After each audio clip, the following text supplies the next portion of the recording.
कल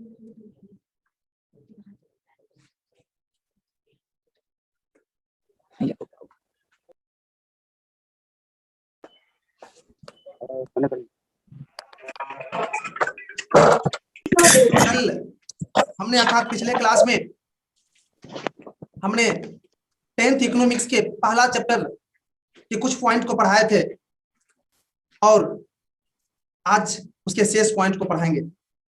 लास्ट समय में मैंने अर्थव्यवस्था के संरचना या ढांचा को शुरू किए थे। शायद मालूम होगा कि लास्ट समय में हमने अर्थव्यवस्था की संरचना या ढांचा को पढ़ना शुरू किया था, तो आज वहीं से शुरू करते हैं। वो लिख लीजिए आप लोग।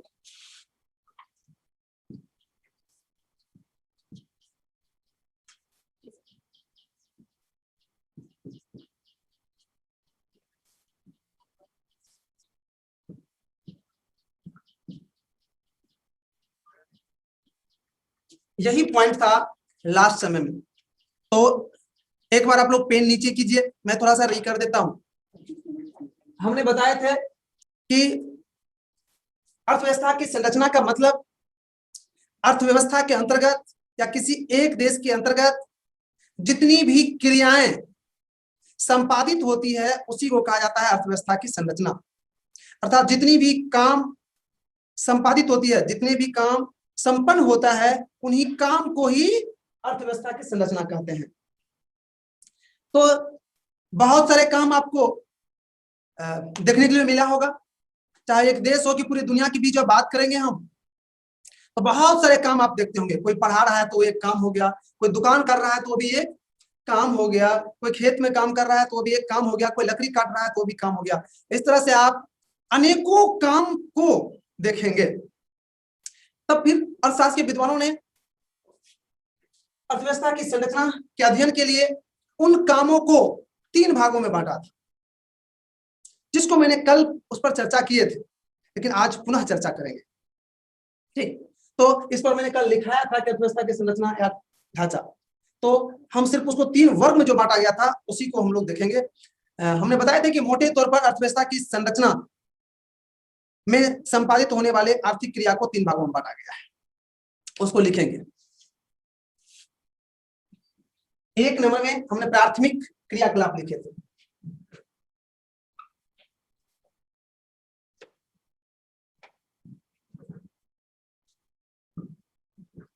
दूसरा नंबर में द्वितीयक क्रियाकलाप।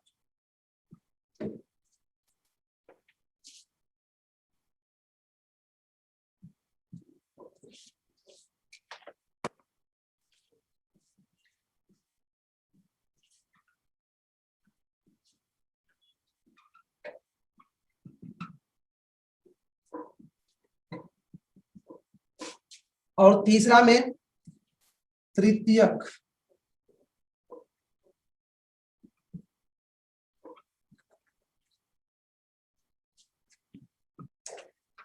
प्राथमिक क्रियाकलाप को कृषि क्षेत्र भी कहा जाता है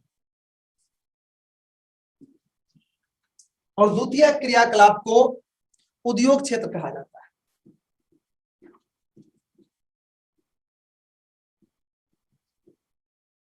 और तृतीय क्रियाकलाप को सेवा क्षेत्र भी कहा जाता है।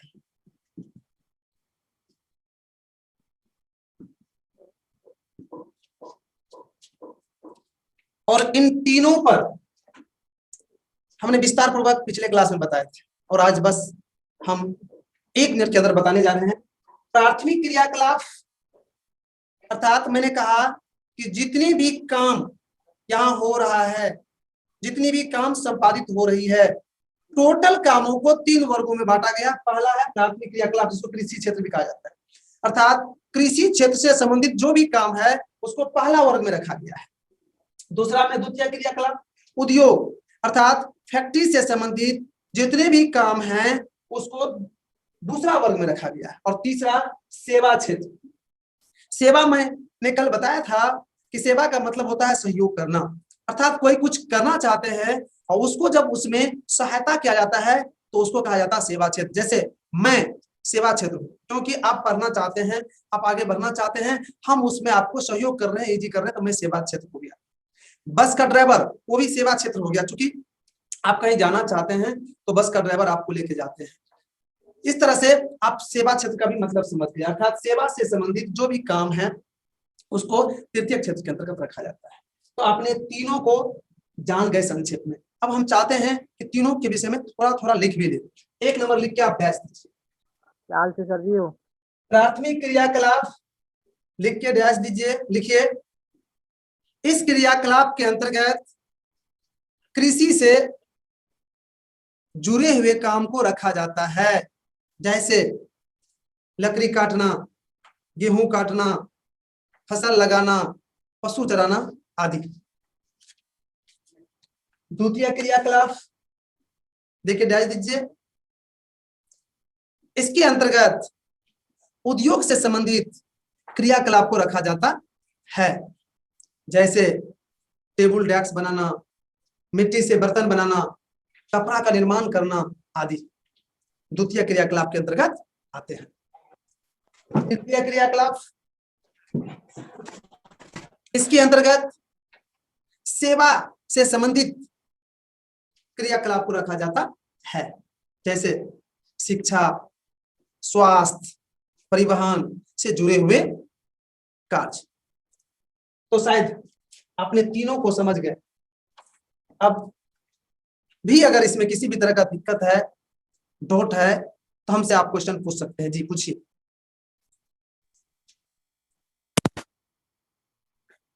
परिवहन का क्या होता है सर जी? जी परिवहन का मतलब क्या होता है? जी परिवहन सुन लीजिए बढ़िया से। परिवहन का मतलब होता है किसी वस्तु या व्यक्ति को एक स्थान से दूसरे स्थान लाना ले जाना, उसको कहता है परिवहन।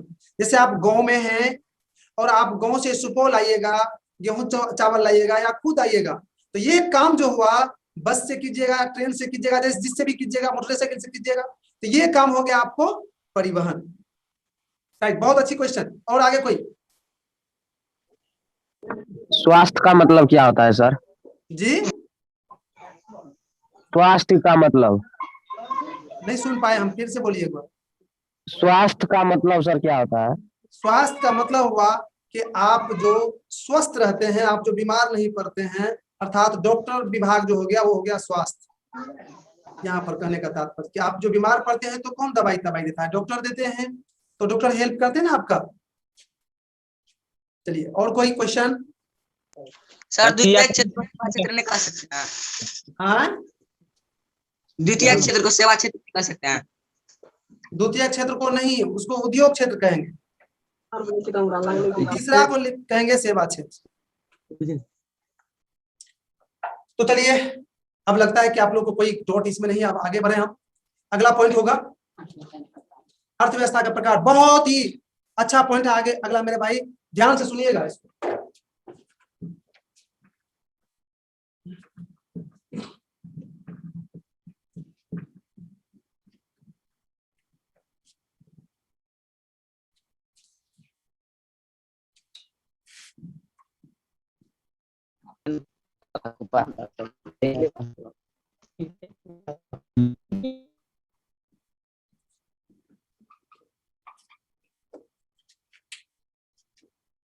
लिख लिए तो पेन एक बार नीचे कीजिए मेरे भाई। अर्थव्यवस्था के प्रकार, मैंने अर्थव्यवस्था का मतलब बताया था, फिर से एक बार याद दिला देता हूं। अर्थव्यवस्था का मतलब हुआ उन व्यवस्था से जिसमें बहुत तरह के काम होते हैं, उसको कहते हैं अर्थव्यवस्था। या दूसरे भाषा में, एक देश की जितनी भी आर्थिक क्रिया है उसके ही समूह को एक अर्थव्यवस्था कहा जाता है। तो अर्थव्यवस्था के प्रकार की बात आ रहा है। पूरी दुनिया का जब हमने भी अध्ययन किया कि कितनी कितनी तरह की अर्थव्यवस्था है, तो पूरे दुनिया में 3 तरह की अर्थव्यवस्था है। बिल्कुल इसको सुनिएगा भी और बाद में हम लिखाएंगे भी। 3 तरह की अर्थव्यवस्था है, पहले तीनों को हम लिखा देते हैं। पूरे दुनिया में 3 तरह की अर्थव्यवस्था है।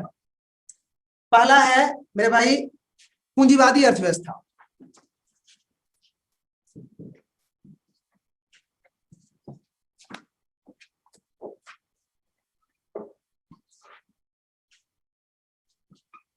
दूसरा है समाजवादी अर्थव्यवस्था।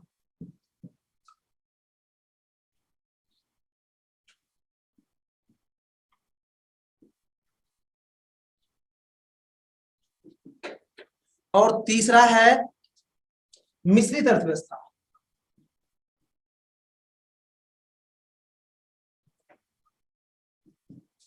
मिश्रित अर्थव्यवस्था।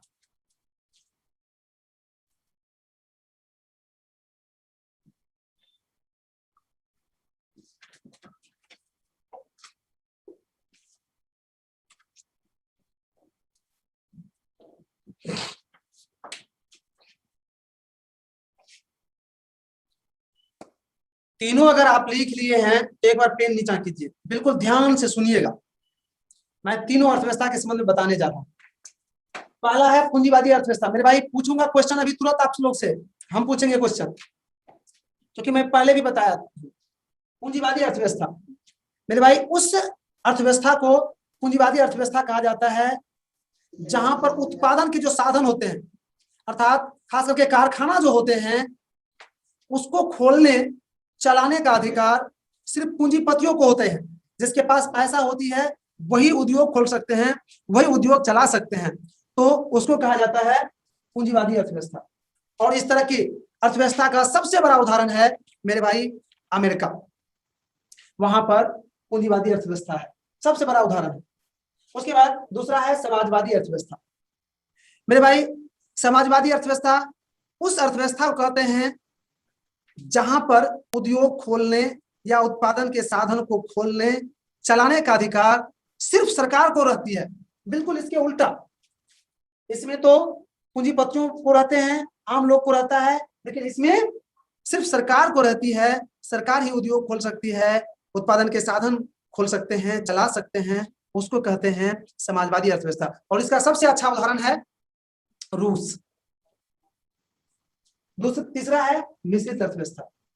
मिश्रित अर्थव्यवस्था उस अर्थव्यवस्था को कहा जाता है मेरे भाई जिसमें दोनों व्यवस्था रहते हैं, अर्थात उद्योग खोलने या उत्पादन के साधन खोलने चलाने का अधिकार सरकार को भी रहती है और जनता को भी रहती है, उसे ही कहा जाता है मिश्रित अर्थव्यवस्था। और इसका सबसे बड़ा उदाहरण है भारत। भारत में मिश्रित अर्थव्यवस्था है। तो शायद आप तीनों को समझ गए। अब हम तीनों को लिखाएंगे। चलिए एक नंबर लिख के डैश दीजिए। पूंजीवादी अर्थव्यवस्था देके आप डैश दीजिए।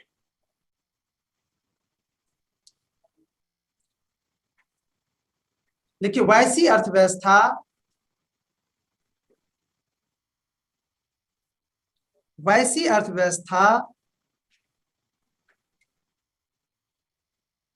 जहां उत्पादन के साधनों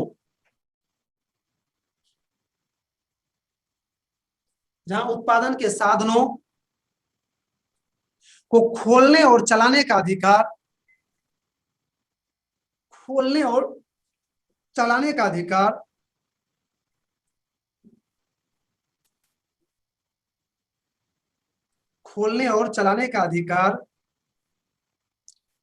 पूंजीपतियों को रहता है, उसे ही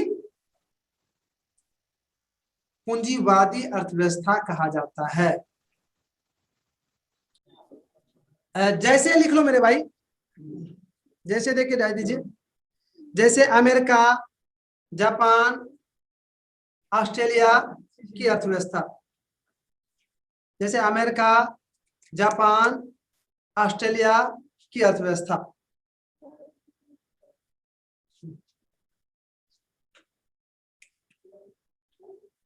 अमेरिका, जापान, ऑस्ट्रेलिया की अर्थव्यवस्था।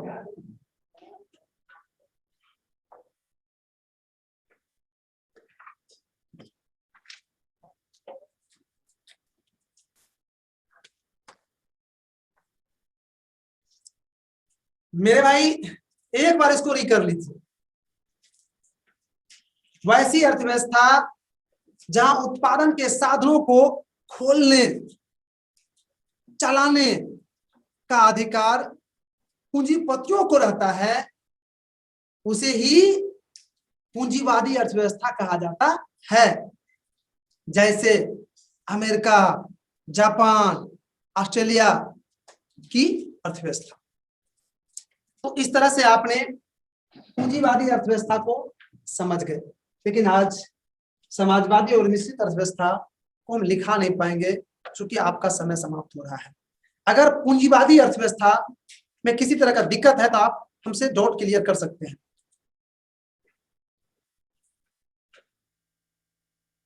चलिए, लगते हैं कि आप लोग को इसमें किसी भी तरह का दिक्कत नहीं है, अतः हम आगे बढ़ते हैं। लेकिन मैंने अभी भी कहा कि मैं आगे नहीं बढ़ पाऊंगा क्योंकि आपका समय समाप्त हो रहा है, अतः आज के क्लास को हम यहीं पर विराम दे रहे हैं।